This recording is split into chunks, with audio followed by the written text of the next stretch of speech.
Assalamualaikum warahmatullahi wabarakatuh. Perkenalkan, nama saya Nova Aulia Putri, mata kuliah perkembangan peserta didik, materi perkembangan remaja, dan judul kenakalan remaja masa kini dan upaya mengatasinya. Baik, di sini saya akan menjelaskan mengenai pengertian remaja terlebih dahulu. Remaja adalah waktu manusia berumur belasan tahun. Pada masa remaja, manusia tidak dapat disebut sudah dewasa, tetapi tidak dapat pula disebut anak-anak. Masa remaja adalah masa peralihan manusia dari anak-anak menuju dewasa. Pembahasan mengenai kenakalan remaja. Akhir-akhir ini di beberapa media massa sering kita membaca tentang perbuatan kriminalitas yang terjadi di negeri yang kita cintai ini. Ada anak remaja yang meniduri ibu kandungnya sendiri, perkelahian antar pelajar, tawuran, penyalahgunaan narkoba dan minum-minuman keras, serta masih banyak lagi kriminalitas yang terjadi di negeri ini. Kenakalan remaja meliputi semua perilaku yang menyimpang dari norma-norma hukum pidana yang dilakukan oleh remaja. Perilaku tersebut akan merugikan dirinya sendiri dan orang-orang di sekitarnya. Masalah kenakalan remaja mulai mendapat perhatian masyarakat secara khusus sejak terbentuknya peradilan untuk anak-anak nakal. Kenakalan remaja merupakan kumpulan dari berbagai perilaku remaja yang tidak dapat diterima secara sosial hingga terjadi tindakan kriminal. Nah, penyebab kenakalan remaja. Ulah para remaja yang masih dalam taraf pencarian jati diri sering sekali mengusik ketenangan orang lain. Kenakalan-kenakalan ringan yang mengganggu ketentraman lingkungan sekitar seperti sering keluar malam dan menghabiskan waktunya hanya untuk hura-hura seperti minum minuman keras, menggunakan obat-obat terlarang, berkelahi, berjudi, dan lainnya itu akan merugikan dirinya sendiri, keluarga, dan orang lain yang ada di sekitarnya. Cukup banyak faktor yang melatar belakangi terjadinya kenakalan remaja. Faktor internal yaitu krisis identitas. Perubahan biologis dan sosiologis pada diri remaja memungkinkan terjadinya dua bentuk integrasi. Pertama, terbentuknya perasaan akan konsistensi dalam kehidupannya. Kedua, tercapainya identitas peran. Kenakalan remaja terjadi karena remaja gagal mencapai masa integrasi kedua. Faktor eksternal, kurangnya perhatian dari orang tua serta kurangnya kasih sayang. Keluarga merupakan unit sosial terkecil yang memberikan fondasi primer bagi perkembangan anak. Sedangkan lingkungan sekitar dan sekolah ikut memberikan nuansa pada perkembangan anak. Karena itu, baik buruknya struktur keluarga dan masyarakat sekitar memberikan pengaruh baik atau buruknya pertumbuhan kepribadian anak. Keadaan lingkungan keluarga yang menjadi sebab timbulnya kenakalan remaja seperti keluarga yang broken.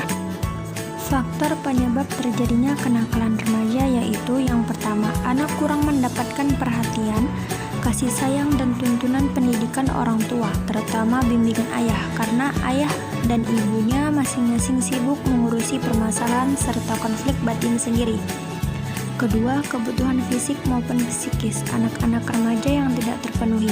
Keinginan dan harapan anak-anak tidak bisa tersalur dengan memuaskan atau tidak mendapatkan kompensasinya. Yang ketiga, anak tidak pernah mendapatkan latihan fisik dan mental yang sangat diperlukan untuk hidup normal.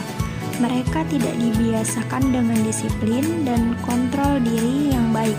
Maka dengan demikian, perhatian dan kasih sayang dari orang tua merupakan satu dorongan yang berpengaruh dalam kejiwaan seorang remaja dalam membentuk kepribadian serta sikap remaja sehari-hari. Jadi, perhatian dan kasih sayang dari orang tua merupakan faktor penyebab terjadinya kenakalan remaja. Akibat-akibat yang ditimbulkan oleh kenakalan remaja yaitu yang pertama, bagi diri remaja itu sendiri, akibat dari kenakalan yang dilakukan oleh remaja akan berdampak bagi dirinya sendiri dan sangat merugikan baik fisik dan mental. Walaupun perbuatan itu dapat memberikan suatu kenikmatan, akan tetapi itu semua hanya kenikmatan sesaat saja. Dampak bagi fisik yaitu seringnya terserang berbagai penyakit karena gaya hidup yang tidak teratur, sedangkan dampak Bagi mental, yaitu kenakalan remaja tersebut akan mengantarkan kepada mental-mental yang lembek, berpikir tidak stabil, dan kepribadiannya akan terus menyimpang dari segi moral, yang pada akhirnya akan menyalahi aturan etika dan estetika. Dan hal itu akan terus berlangsung selama remaja tersebut tidak memiliki orang yang membimbing dan mengarahkannya menjadi yang lebih baik lagi.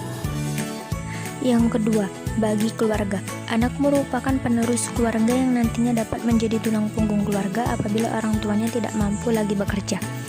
Apabila remaja selaku anak dalam keluarga berkelakuan menyimpang dari ajaran agama, akan berakibat terjadi ketidakharmonisan di dalam keluarga dan putusnya komunikasi antar orang tua dan anak. Tentunya hal ini sangat tidak baik karena dapat mengakibatkan remaja sering keluar malam dan jarang pulang serta menghabiskan waktunya untuk teman-temannya untuk bersenang-senang dengan jalan minum minuman keras atau mengonsumsi narkoba. Pada akhirnya keluarga akan merasa malu dan kecewa atas apa yang telah dilakukan oleh remaja tersebut. Padahal kesemuanya itu dilakukan remaja hanya untuk melampiaskan rasa kekecewaannya terhadap apa yang terjadi dalam keluarganya. Bagi lingkungan masyarakat, apabila remaja berbuat kesalahan dalam kehidupan masyarakat, dampaknya akan buruk bagi dirinya dan keluarganya. Masyarakat akan menganggap bahwa remaja itu adalah tipe orang yang sering membuat keonaran, mabuk-mabukan, ataupun mengganggu ketentraman masyarakat. Mereka dianggap anggota masyarakat yang memiliki moral rusak, dan pandangan masyarakat tentang sikap remaja tersebut akan jelek. Untuk merubah semuanya menjadi normal kembali membutuhkan waktu yang lama dan hati yang penuh dengan keikhlasan. Solusi kenakalan remaja yaitu keluarga. Keluarga mempunyai andil dalam membentuk pribadi seorang remaja. Jadi, untuk memulai perbaikan, maka harus mulai dari diri sendiri dan keluarga. Mulailah perbaikan dari sikap yang paling sederhana, seperti selalu berkata jujur meski dalam gurauan, membaca doa setiap melakukan hal-hal kecil, memberikan bimbingan agama yang baik kepada anak, dan masih banyak hal lagi yang bisa dilakukan oleh keluarga. Memang tidak mudah melakukan dan membentuk keluarga yang baik, tetapi semua itu bisa dilakukan dengan pembinaan yang perlahan dan sabar. Nah, hasil dan pembahasan. Berdasarkan hasil dan berdasarkan penelitian saya yang meneliti satu sekolah yaitu SMK Negeri 1 Stabat, saya meneliti ada 7 para pelajar baik siswa maupun siswi. Saya memberikan pertanyaan yang nantinya mereka pilih melalui pemikiran mereka sendiri. Dan berdasarkan hasil angket yang telah saya bagikan kepada pelajar, siswa, dan siswi SMK Negeri 1 Stabat, ternyata mereka sudah banyak yang mengetahui bahwa kenakalan remaja dapat merugikan diri sendiri dan sangat tidak bermanfaat bagi kehidupannya. Nah, ada juga satu siswa yang menganggap bahwa pemukulan, penodongan, dan pembegalan merupakan contoh penyimpangan yang dianggap sebagai tindakan bersenang-senang. Padahal kita ketahui bahwa pemukulan, penodongan, dan pembegalan merupakan contoh penyimpangan yang dianggap sebagai tindakan kriminal. Dan tindakan tersebut merupakan tindakan kenakalan remaja. Karena hal tersebut sangat merugikan orang lain dan orang-orang yang ada di sekitar kita, serta dapat merugikan diri kita sendiri, bahwa dengan tindakan tersebut kita tidak bisa melakukan hal-hal yang kita inginkan. Nah, kesimpulan dari hasil dan pembahasan tadi yaitu remaja merupakan aset masa depan suatu bangsa. Kenakalan remaja meliputi semua perilaku yang menyimpang dari norma-norma hukum pidana yang dilakukan oleh remaja. Banyak sekali faktor internal dan eksternal penyebab kenakalan remaja yang perlu diperhatikan. Untuk mengatasinya, maka bimbingan dari orang tua dan juga lingkungan yang baik bisa menjadi penentu bagi perkembangan remaja tersebut. Demikian pembahasan mengenai kenakalan remaja. Saya Nova Aulia Putri, Universitas Negeri Medan, mata kuliah Perkembangan Peserta Didik. Assalamualaikum warahmatullahi